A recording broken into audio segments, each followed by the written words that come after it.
Hey YouTube, it is the 19th of August and I don't know why I keep starting these videos with the date because like I'll upload them at some point, so I'll kind of have an idea, but apparently I don't know how to do an intro.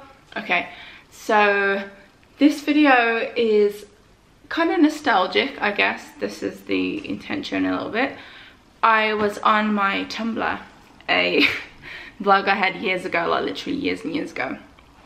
And I went on there today because I've been trying to put all my poetry in one space and kind of see what I'm working with.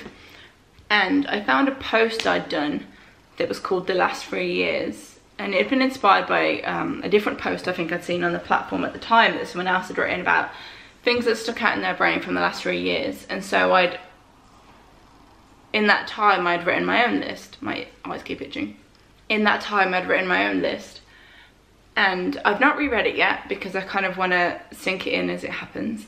But it inspired me to write a new list, and it was kind of cool as well because I looked at the list and I realised it was posted over 3 years ago. So it's kind of like 3 years, here we are. So yeah, I'm going to read it and then I'm going to put my new list of what's happened over the last 3 years. So technically this should be like 6 years ago, the first list, I think. So my blog post started with, this post is inspired by someone asking me what I've done in the last 3 years. Okay, so it was someone asking me. Okay, yeah. Here's a bunch of random stuff that came to mind. Got my first real job and became supervisor, taking on Satan on a regular basis. I know that is. Started posting on my blog often and built up followers, posting all sorts. Spent 8 months single while getting to know Adam, and now nearly been together 2 years. God, you know this is written a long time ago if I'd only been with Adam 2 years. Went to a lot of vegan events. I did. I went to so many festivals. At the time, vegan shops weren't so popular, or vegan food and restaurants, so actually like going to events, vegan events, was like, oh my god, they have stuff. I'm totally gonna interrupt this, but YOLO. Started to watch a lot of sci-fi. I've continued that habit. Met Sean Schemmel, amazing. Wrote a children's book, not yet released, maybe one day, but I have written it. Watched a fuck ton of anime and counting. I was thinking I watched a lot of counting, and I'm like, Carl, you mean anime and counting as in increasing? I watched a fuck ton of anime. Yeah, I think I did. The time period that this was based on, when I was posting on my Tumblr, it was just like anime writing. Made friends with someone who I found out is a semi-famous YouTuber. Oh god, yeah, I remember him. I'm not friends with him now. But I remember him. Still is a semi-famous YouTuber, more famous than he was then because his channel's grown. Started/left college because the teachers were fucking awful. yeah, I did.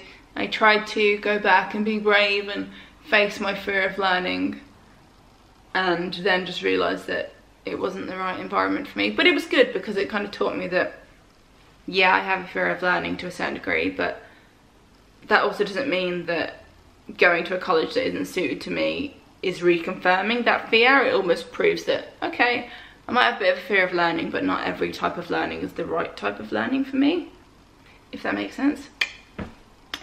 Where am I?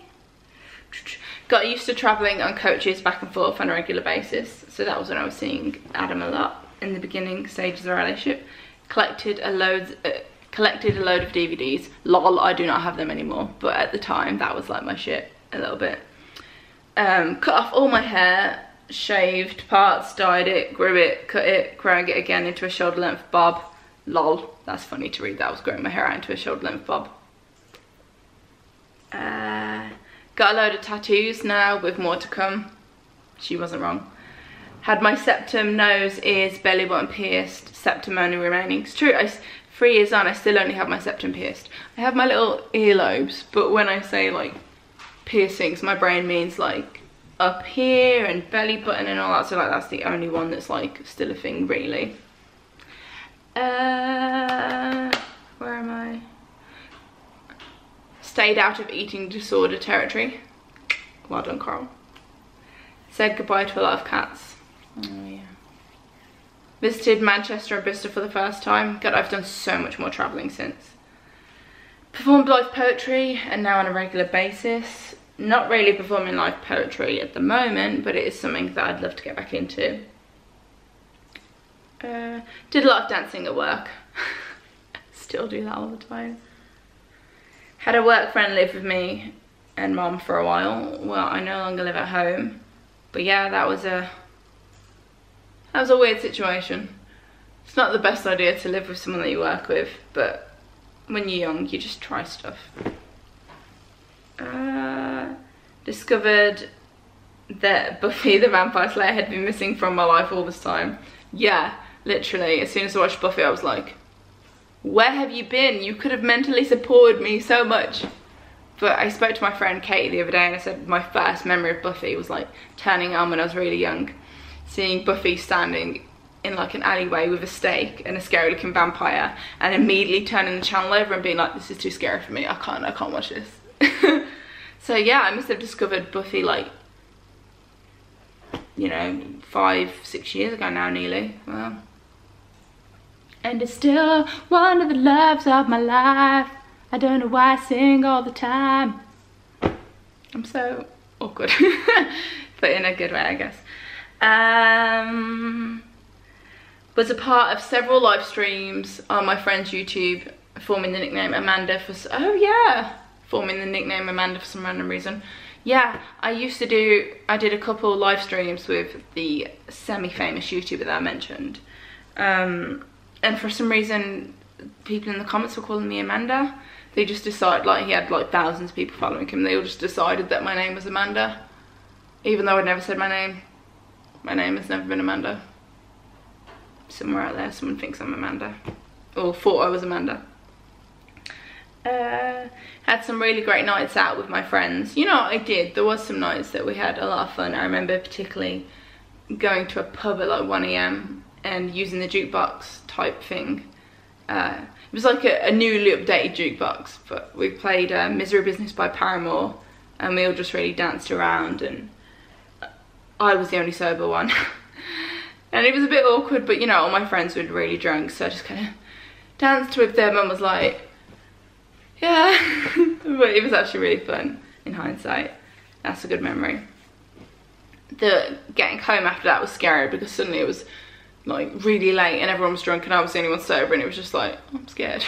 But I'm safe, I'm still here many years later.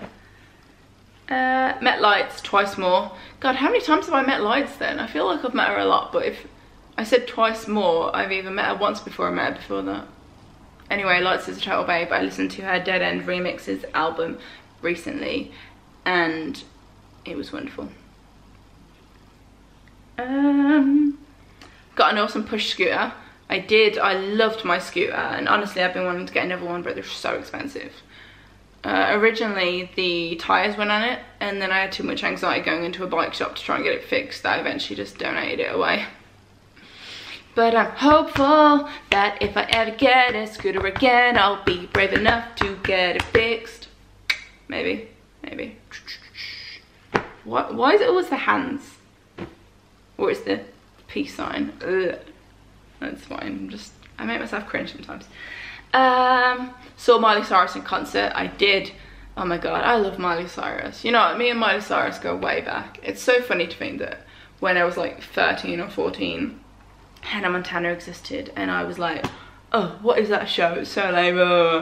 And I put it on one day in Disney Channel with my ex there, and I was like basically putting it on because I wanted to make fun of it as a little 14-year-old. And like a few minutes in, he was like, I thought you were gonna make fun of this, and I was like, shh. I really got into the show, and then after that I was like, I'm sorry Miley Cyrus, I love you so much.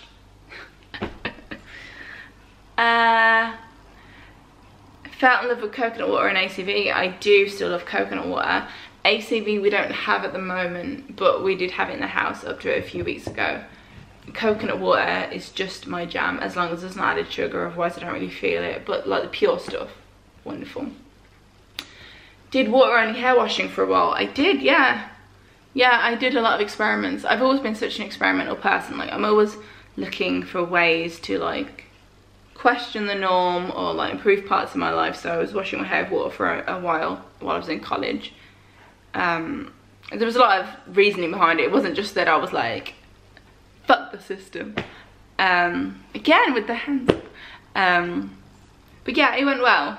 I did eventually go on to use baking soda instead, and I found that was like a good middle ground.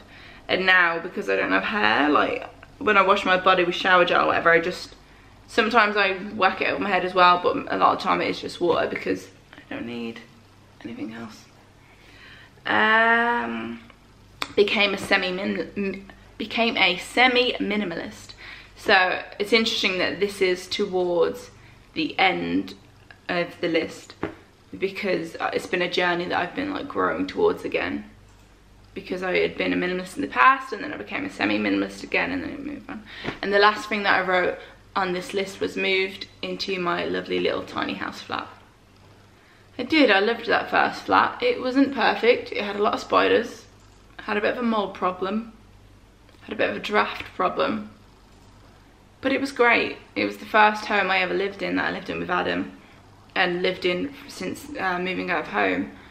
I say home, but like moving out of my mum's house, like the home I grew up in. And so it was so special, and is so special in my heart. And if it had been sealed better and unfurnished and less spiders, I could have stayed there a long time. But yeah, it was good. And then at the end of the post I put, it's been an interesting 3 years. I thought I wrote about dyeing my hair red. Maybe I hadn't. I think I was picturing that in my brain. But when I had my septum pierced at the time, I had like long red hair and I was looking like proper, I'd say proper emo. I didn't really have the emo fringe going on, but the bright red hair and septum piercing was just like, ugh. I was at work, not a place I currently work, but I was at work a few years ago. And I showed a co-worker a picture of me with the red hair and septum piercing, and he was just like he couldn't believe it was me. And then that's when people started doing comments like, you look so good there, and I'm like, because it's basically like, what, why this now? But I'm like, this is me, this is me. I've got a problem with my hands, honestly. I might need to break this video down into 2 parts because it's ended up longer than I expected, but YOLO.